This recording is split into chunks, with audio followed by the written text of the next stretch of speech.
Hello and namaste, my beautiful friends. I am Jill Loftus of Nuit Astrology. Welcome to your planetary energy forecast for the week of November the 4th, 2024.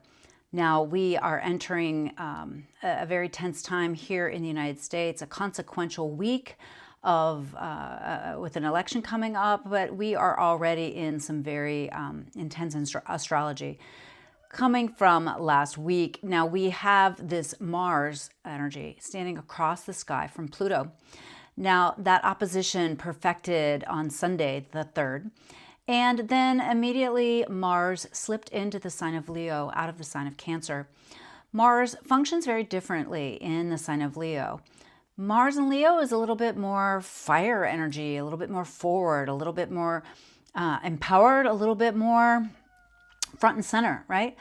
Hear me, see me, I'm going to take actions, okay? And I want to feel confident, I want to feel proud, I want to feel observed and empowered. This is very different than Mars in Cancer, where it's much more familial and protective and emotionally sensitive and lashes out and then retreats, right? Very, very different energy here. But it is still caught in the tractor beam of Pluto going through those last few minutes, literally. It's been in the last degree for a while, but those last minutes of the sign of Capricorn. Now, Pluto is going to be moving into Aquarius later this month. And remember, this dance, this opposition, this push-pull between these two planets will occur 2 more times. So we're really observing the symbolic events and literal events that happen in our lives and in the collective. This energy is still toning the week. And remember that Mars is in its retrograde shadow period. It is traversing places and spaces where it will move backwards through. And remember, when a planet is retrograde, in some ways it's more powerful. It's closer to the earth in our perception, and it also it has a certain erratic edge to it. And so many of the things that we're experiencing now will have to be reconsidered, replayed, redone. There'll need to be actions taken again. And so remember that as we move through this week.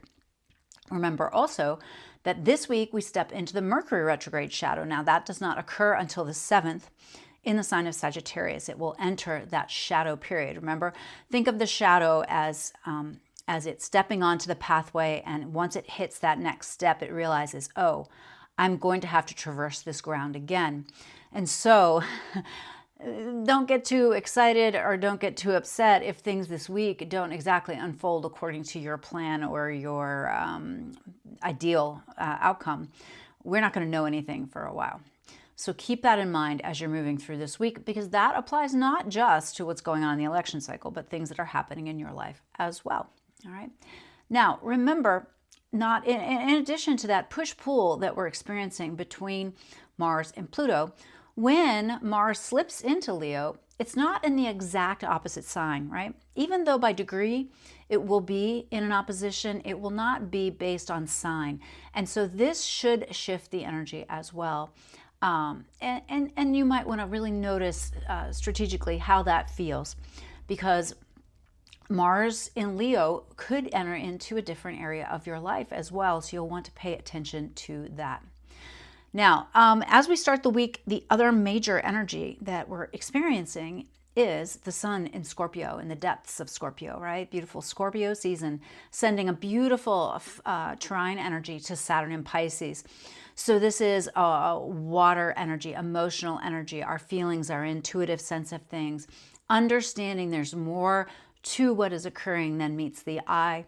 So this is a very positive flow. So look for the opportunities. Remember, there are positive things unfolding. It's not all dire. It's not all difficult, right? These are important times, but we are ready for them. Yeah. So look for the opportunities between the Scorpio and the Pisces area of life and see if you can lock that in this week. Now, remember, last week I spoke about how energies fire early or late, right?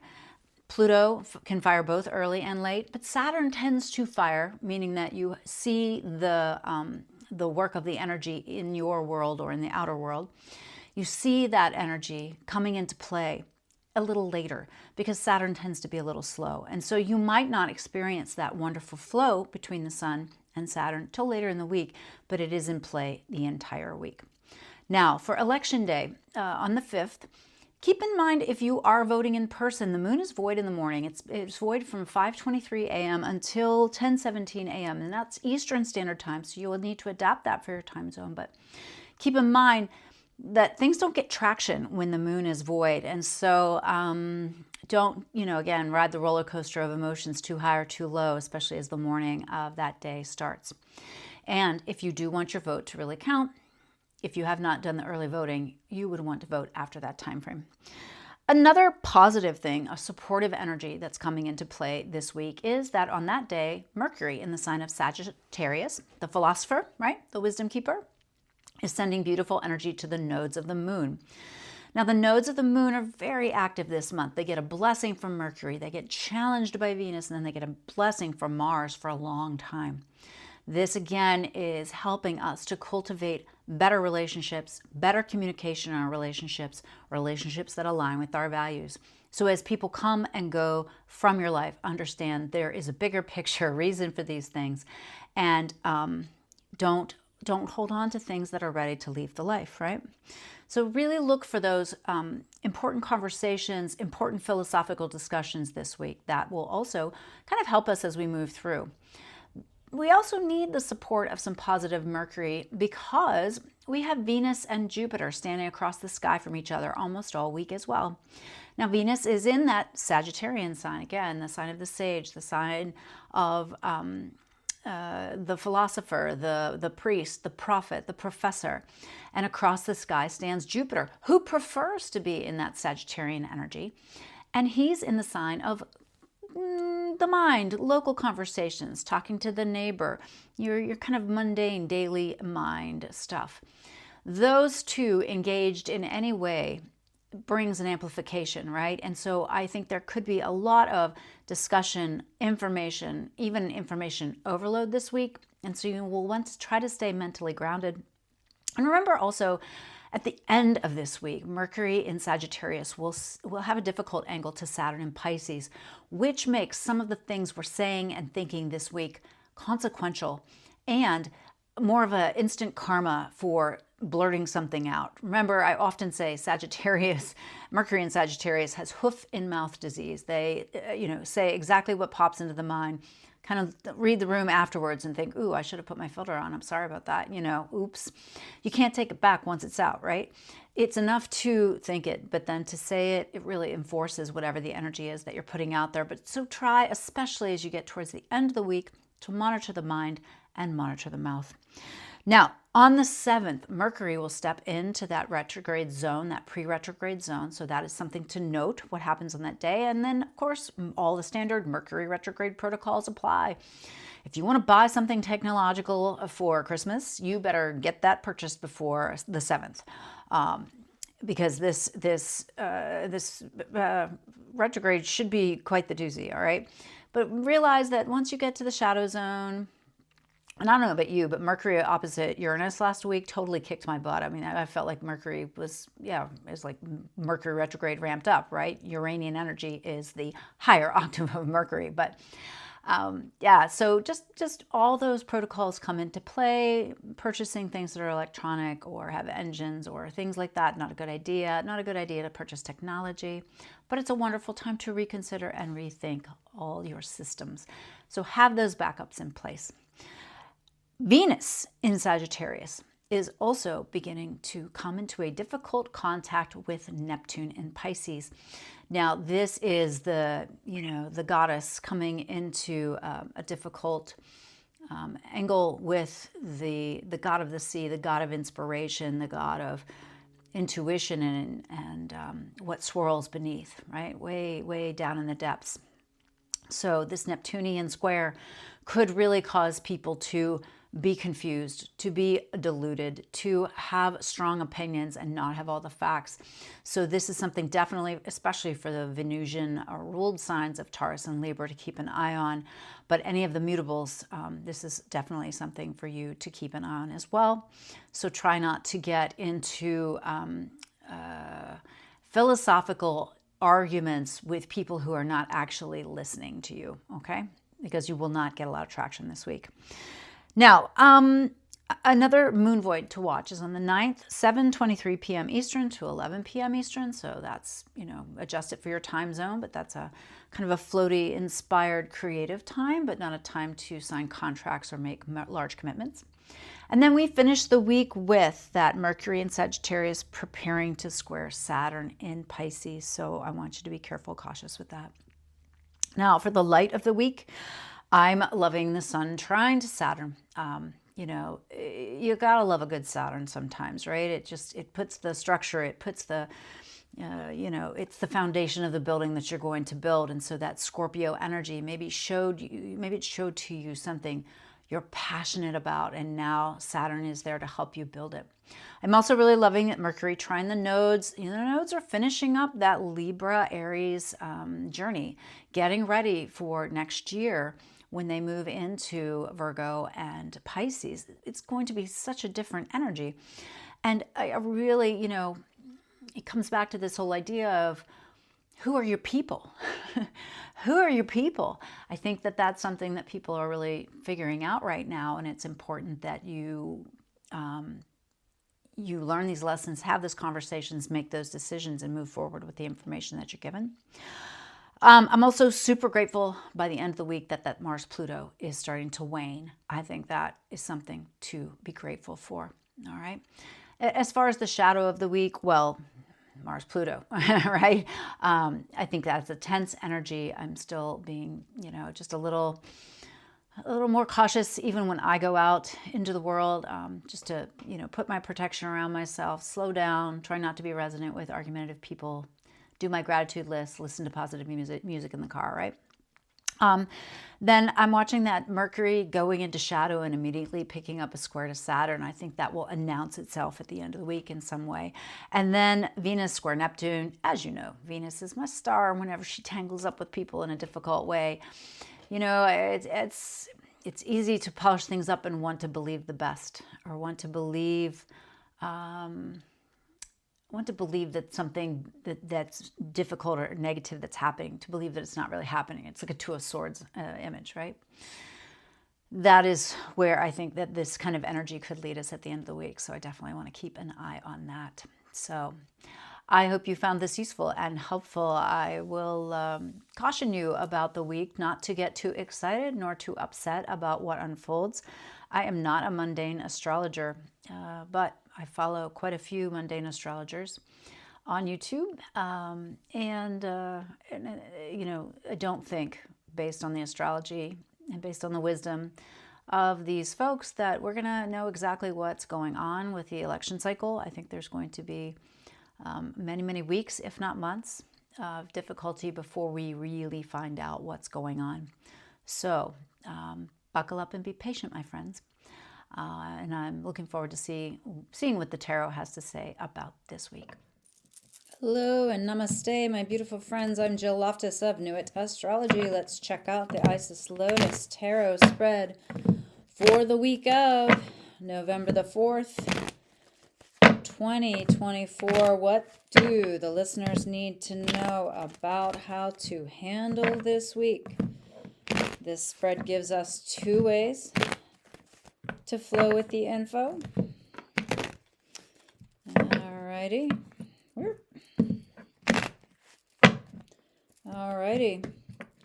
So, as you know, the first card is the basic influence of the past, and we have the Empress here. So the Empress is energy of birthing and creation. So we have something we want to get started. And you, Two of Cups.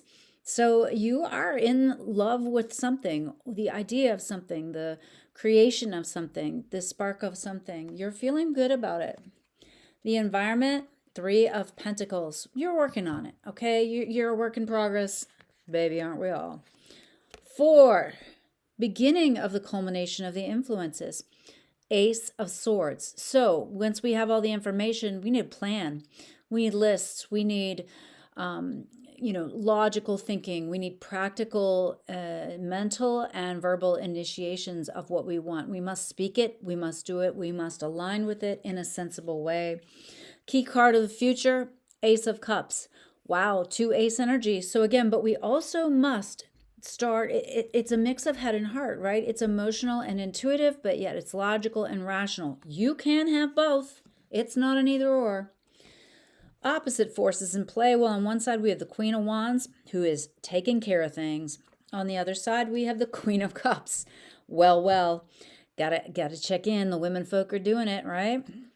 All right, and then the key card of the near future. So the detail card, strength. Again, here's the divine feminine popping up. She is a Leo card. We have Mars and Leo, right? And she is taming the wild beast, not through aggression or abuse, but through loving kindness, through patience, through gentleness, through working to its, what do they say? Angels of our better nature? Yeah. All right. Now we have the modifiers. On the Queen of Wands side, we have the Six of Wands, recognition, being public and seen.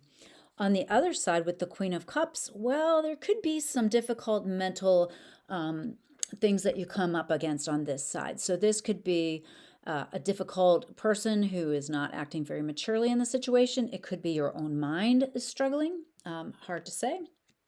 And then also paired up with, on the Queen of Wands side and the Six of Wands, we have the King of Pentacles, which means it's not enough to take care of things. It's not enough to be patient. It's not enough to, have people see what you're up to and appreciate what you're doing. Then you have to call the shots. You need to make the practical realities match the goals that you wish to achieve. Now, on the Queen of Cups side, right, we've got this healer queen, this more emotional queen, this more intuitive, nurturing queen. Well, she's encountered this difficult person, and maybe it's just her own mind. But the Temperance card reminds us she's the angel of healing. She takes everything that's broken down and creates something new. She lets go of the things that don't, she allows those things that don't work or don't serve to burn away. She gets to the essence of something, okay? All right, and then the two possible progressions or outcomes here. On the Queen of Wands side, more pentacle energy, the Knight of Pentacles, which says, okay, you have to be ready to spring into action, and it could be financial in nature. On the Queen of Cups side, wow, well, we've got the Seven of Swords. We've got theft, loss, difficulty. Over here on the Queen of Wands with the Knight of Pentacles, Six of Cups. So something from the past, someone from the past, a feeling from the past, a feeling of longing or wishing or hoping or wanting something to go backwards, or maybe even just tapping into that feeling of something that came before that you want to bring into the now. And then on the Queen of Cups side, paired with this, we don't dig it, Seven of Swords. Oh boy, Five of Pentacle energy. Well, it looks like there's two very unique ways to explore the energy of this week. Now, remember, we're coming into the environment, okay, from this place of wanting to birth or start something, okay? We want more love. We want more beauty. We want more peace. We want more joy. We want all those things, right? This is who we are. This is why we're here. And you're really feeling good about something. There's something that you feel like you found that you're like coming together in some way. Very positive. And the environment, it's showing you, you're moving in the right direction. You've already started doing the work. And as these things all come together, there's going to be a new beginning, right? That has to be rational and logical. And you're either tending it in a more active way, or it's more your role as a healer. This Queen of Wands energy could be more active towards something that you have. I feel like this is more outer, and the Queen of Cups is more inner. It's kind of like, are you going to build something in the world, or are you still got so much work to do on yourself, right? Which we all still do, but seriously. All right. And then that near future, we're really looking at this Ace of Cups energy as basically put it with the Ace of Swords, right? So it has to not only be a new way to think, it has to be a new way to relate with what you really want out of life. So on the Queen of Wands side, yes, here's strength again, but here is the Six of Wands. So being willing to be a little bit more forward, be a little bit more willing to put yourself out there, be a little bit more willing to be in charge. And then once you seize that power, you're going to need to move forward. But you might be basing those decisions on a previous goal, a way of feeling about something that you used to be excited or feel good about. It's almost like you have to reach back into your heart and memory and think, wow, remember when I was like really passionate about that? That's what I need to move forward now. The other side, I think this is very much some internal work that you're doing. You're working on yourself, okay? You're going deep. These things are triggering either lineage karma or ancient things that are coming up within you. And of course, you still have to be patient and gentle and kind with the demon, with the lion that lives within you. Now, there'll be times, Page of Swords, that you feel that you're not equipped, or that you feel like, oh, this is just a lot of work and wah. But the Temperance healing angel is there saying, hey, come on, you can do this. And if you don't do the work, you will lose out and you will feel left out. Two very distinct ways to work with the energy this week. So even if you find yourself on this Queen of Cups track this week, and this could even just come from with the Queen, she's feeling all the tension, all the negativity, she's soaking it all up. Don't allow that to take you down. Take the opposite track of being proactive, of feeling empowered, of recognizing your skills and talents, being willing to step to the forefront and being willing to take the practical steps to achieve what you want to achieve. All right, my beautiful friends, I hope you found this helpful, and I'll see you next week. Bye.